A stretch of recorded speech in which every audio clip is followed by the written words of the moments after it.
సరే, Johnny master గారు ఆయన ఒక చాలా ఫేమస్ డాన్స్ డైరెక్టర్. ఆయన మీద ఒక కేసు వచ్చింది సార్. అది 376, 506, 323 అనే ఒక సెక్షన్ మీద ఈ రాయదుర్గంలో ఆ, అది ఎఫ్ఐఆర్ బుక్ అయింది. దాన్ని నార్సింగ్ ట్రాన్స్ఫర్ చేశారండి. ఆ, అంటే ఏం సార్ ఈ సెక్షన్ అంటే ఏంటి? అసలు ఈ చట్టం ఏం చెప్తుంది ఈ సెక్షన్ ఒకసారి చెప్పండి సార్. ఒకటి 376 అంటే ఆ మహిళల ఉమ్, మీద అత్యాచారానికి పాల్పడినట్లు. అలానే ఓకే. 506 అని అంటే ఉమ్, చంపుతానని క్రిమినల్ ఇంటిమిడేషన్, బెదిరించినట్లు. ఉమ్, 323 అంటే ఉమ్, ఆమె మీద దౌర్జన్యం చేసి నా సెక్షన్ల కింద ఆ 3 సెక్షన్స్ పెట్టారు. అయితే ఉమ్, ఆల్రెడీ ఎవరైతే ఫిర్యాదు ఇచ్చి నా మీద అత్యాచారం చేశారో, బలవంతంగానో వివిధ ప్రాంతాల్లో షూటింగ్కి వెళ్ళినప్పుడు ఈ సంఘటన ఉమ్, జరిగింది అని ఉమ్, చెప్పేసి చెప్తుందో, ఉమ్, ఆ సంఘటన జరిగిన మరి 10 సంవత్సరాల నుంచి పనిచేస్తా ఉంది. ఉమ్, పనిచేస్తున్నప్పుడు ఇప్పటివరకు ఎందుకు ఫిర్యాదు ఇవ్వలేదని ఒక ప్రశ్న ఉత్పన్నం కావచ్చు. ముఖ్యంగా ఓకే. రేప్ కేసుల్లోకి వచ్చేటప్పటికి మెడికల్ ఉమ్, ఎవిడెన్స్ కానీ, ఉమ్, సర్కంస్టాన్షియల్ ఎవిడెన్స్ కానీ ఇవి కొంత ఉమ్, కావాల్సిన అవసరం ఏర్పడుద్ది. ఉమ్, కానీ వాళ్ళు ఇచ్చిన ఫిర్యాదు అయితే వేరే పోలీస్ స్టేషన్లో, రాయదుర్గ పోలీస్ స్టేషన్లో ఎక్కడో ఇచ్చారు. అయితే అది ఉమ్, జీరో ఎఫ్ఐఆర్ కట్టేసి ఉమ్. ఇక్కడికి ట్రాన్స్ఫర్ చేశారు. కానీ నార్సింగ్. సంఘటన ఇక్కడ జరిగిందా, ఉమ్, లేకపోతే ఇంకా వేరే సినిమా షూటింగ్ వేరే ప్రాంతాలకు వెళ్ళినప్పుడు జరిగిందో చూస్తే వీళ్ళు కూడా ఇక్కడ మనిషి ఎక్కడ ఉమ్, ఉంటే కాదు, నేరం ఎక్కడ జరిగిందో అక్కడికి పంపాలి. కానీ ఉమ్, ఇప్పుడు వస్తున్న సమాచారం ప్రకారం ఏంటంటే ఈయన ఉమ్, నార్సింగ్ పోలీస్ స్టేషన్ పరిధిలో ఉన్నాడు కాబట్టి ఇక్కడికి ఉమ్, బదిలీ చేశాము, రాయదుర్గ పోలీస్ స్టేషన్ నుంచి జీరో ఎఫ్ఐఆర్ అంటున్నారు. ఓకే. కానీ ఆమె సంఘటన, ఈ ఉమ్, రేప్ అనేది, ఈ బలాత్కారం అనేది ఉమ్, ఎక్కడ జరిగిందో ఆ పోలీస్ స్టేషన్ పరిధిలో జరగాలి.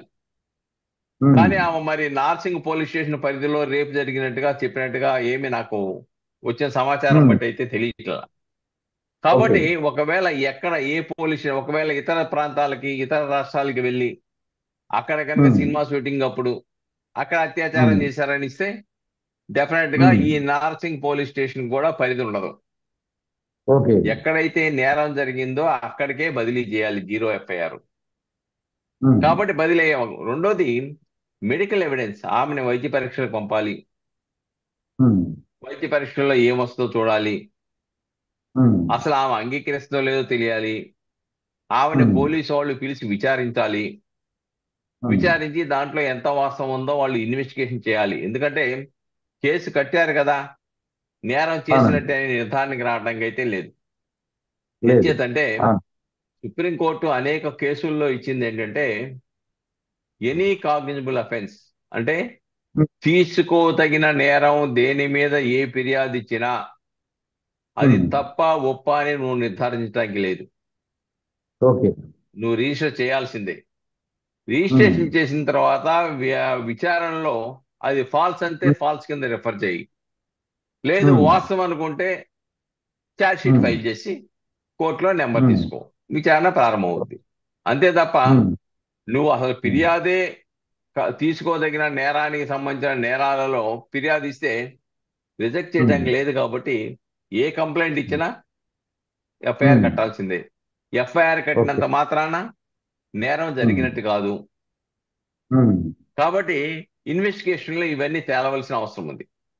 ఒకవేళ ఓకే. 10 సంవత్సరాల నుంచి రాని సమస్య ఇప్పుడు ఎందుకు వచ్చింది, ఒకవేళ ఉమ్, ఈయన ప్రామినెంట్ ఇంకోటి కూడా చెప్తున్నాడు, ప్రెసిడెంట్ కొరియోగ్రాఫర్ అసోసియేషన్స్ కి దాన్ని ఉమ్, ఉపయోగించి 10 సంవత్సరాల నుంచి నేను పనిచేస్తున్నాను, ఇలాగా ఉమ్, వేధింపులకు గురి చేస్తున్నాడు. 10 సంవత్సరాల నుంచి వేధిస్తే ఇప్పటి వరకు ఎందుకు మెదలుకొని కూర్చున్నారు అనేది ఒక ప్రశ్న ఉత్పన్నం కావచ్చు.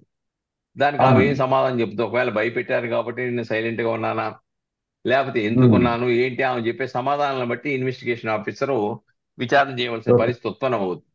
ఇక్కడ చాలా ఉమ్, స్పష్టం. ఉమ్, కామన్ గా ఏంటంటే అంతేనా, లేకపోతే ఈమె ఏమన్నా అవకాశాలు ఇవ్వకుండా ఈ జానీ మాస్టర్ ఆమెను ఏమన్నా ఉమ్, దూరంగా పెట్టడం వలన ఉమ్, ఏమైనా ఆమె ఆవేశం చెందేసి ఈ విధంగా ఫిర్యాదు ఇచ్చిందా? అసలు ఉమ్, ఇద్దరి మధ్య సంబంధం కనుక ఉంటే అది ఇద్దరు ఉమ్, అంగీకారంతో జరిగిన సంబంధమా, లేకపోతే ఉమ్, ఆమె యొక్క ఆలోచనకు విరుద్ధంగా బలవంతంగా జరిగిన సంఘటన? ఇవన్నీ కూడా ఉమ్. ఇన్వెస్టిగేషన్ లో వెలుగు చూడవలసినటువంటి అంశాలు ఇవి. ఓకే అండి. ఏదేమైనప్పటికి కూడాను సరే, జానీ మీద ఏదో గతంలో నేరాలు ఉన్నాయి, దాంట్లో ఏదో 6 నెలలు ఏదో శిక్ష పడింది, ఇవన్నీ ఉమ్. చెప్తున్నారు. కానీ ఉమ్.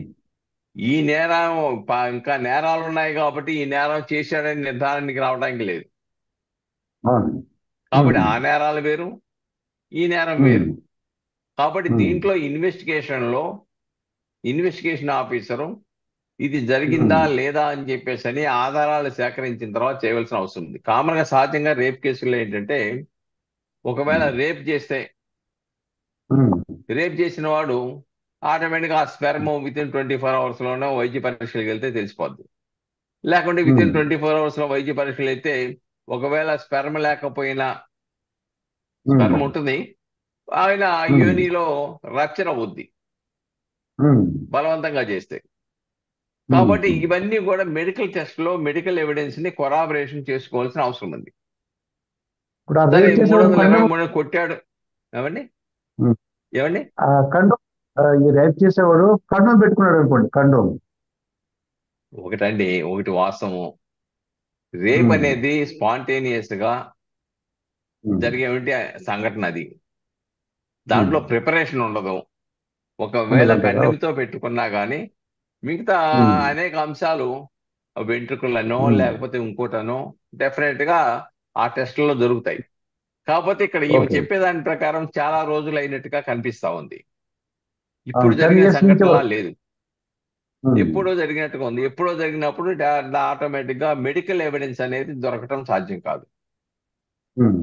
మెడికల్ ఎవిడెన్స్ లేకపోతే ఈమె చెప్పే సాక్ష్యాలని పరిగణలోకి తీసుకొని ఏం చేస్తారనేది ఈ విచారణాధికారి వచ్చే ఆధారాలను బట్టి చూడాలి.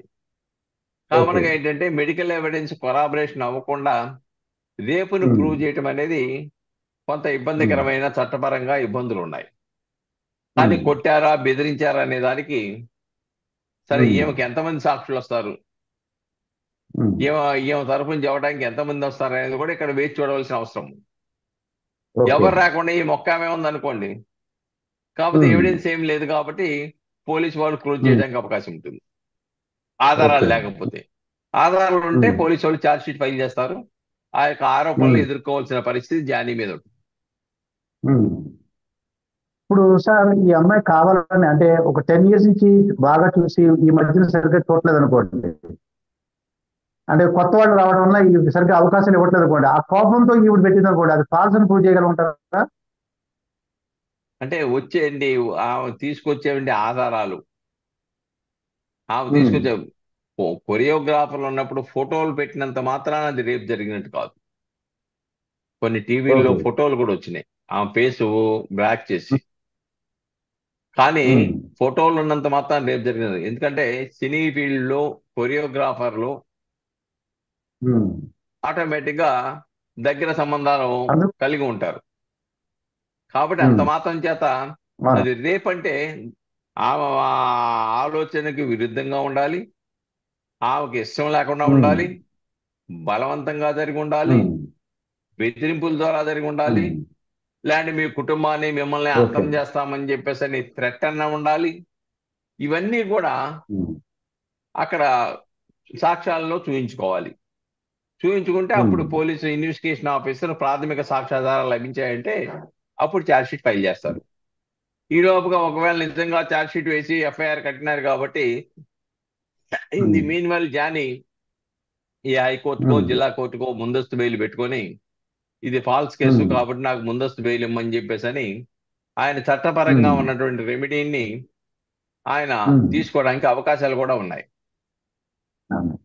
అయితే సుబ్బారావు గారు, ఇది ఆ, ఈ అమ్మాయి కావాలని అంటే ముందు ఇష్టపూర్వక ఒకవేళ ఏదైనా కేసు ఇష్టపూర్వకంగా వాళ్ళ దగ్గరలో ఉండి శారీరకంగా కలుసుకొని ఇష్టపూర్వకంగా ఆ తర్వాత గొడవ వచ్చి రేప్ కేసు పెట్టింది అనుకోండి, అప్పుడు ఎలా? కామన్ గా అలాంటి, ఎందుకంటే వీళ్ళే ఉమ్. మామూలుగా సహజీవనం చేసేసి తర్వాత ఆ, రేప్ కేసు సరే. పెడితే ఉమ్. దానికి ఆ ఇంగ్రీడియంట్స్ లో ఉన్నటువంటి అంశాలు కనుక ఫుల్ఫిల్ కాకపోతే అది రేప్ కింద రాదు. ఎందుకంటే అది ఓకే. బలవంతపు సంఘటన జరిగి ఉండాలి, ఆమె ఉమ్. ఇష్టానికి వ్యతిరేకంగా జరిగి ఉండాలి, లేకుంటే ఉమ్. ఆమెను బెదిరించో ఏదో చేసి జరిగి ఉండాలి. లేదంటే నిన్ను పెళ్లి చేసుకుంటా అని చెప్పేసి అని మోసపూరితమైన మాటలు చెప్పి అనుభవించైనా ఉండాలి. ఏదో ఒక ఉమ్, సంఘటనలో అక్కడ రావాలి. అంటే ఈయనకి ఆల్రెడీ జానీకి మ్యారేజ్ కూడా అయిపోయినట్టుగా ఉన్న సమాచారం. మ్యారేజ్ అయిన వాళ్ళు అవును. మళ్ళా పెళ్లి చేసుకునే అవకాశం లేదు. ఎందుకంటే ఉమ్, చట్టబద్ధమైన భార్య ఉండగా రెండో ఆమెను వివాహం ఉమ్. చేసుకోవడానికి చట్టం అంగీకరించదు కాబట్టి, మరి అది తెలిసి ఆయన ఆయన నువ్వు సహజీవనం చేసావంటే ఆ? ఉమ్, ఆ, ముస్లిం ముస్లిం అది తెలిసి సహజీవనం చేసావంటే మరి అది విల్లింగ్ ఉమ్, గా చేసినట్టే అవుతుంది. కానీ ఆ అమ్మాయి చెప్పేదాన్ని బట్టి ఆమెను విచారించకుండా, ఫిర్యాదు ఇచ్చేంత ఉమ్. మాత్రాన ఆమెను విచారించకుండా వాస్తవాలు వెలుగు చూడవు. అది వాస్తవాలు వెలుగు చూసిన తర్వాత ప్రాథమిక సాక్ష్యాధారాలు లభిస్తే అప్పుడు జానీని అరెస్ట్ చేయడానికి పోలీసులు వెళ్తారు. మీన్ ఉమ్, వైల్ జానీ ముందు జాగ్రత్తగా ప్లేడర్ను పెట్టుకొని కనుక న్యాయస్థానానికి ఉమ్. వెళ్ళి ఇదంతా వాస్తవం కాదు, అవాస్తవము, ఎటువంటి ఆధారాలు లేకుండా చేశారని చెప్పేసరి కోర్టును ఒప్పించి ముందస్తు ఏమైనా బెయిల్ తెచ్చుకునే అవకాశాలు ఉంటే ముందస్తు బెయిల్ తెచ్చుకోవచ్చు. ఉమ్, కాబట్టి చట్టపరంగా ఆయనకున్న అంశాలు ఉన్నాయి. ఇటు ఇన్వెస్టిగేషన్ కూడా జరగవలసిన అవసరం ఉంది.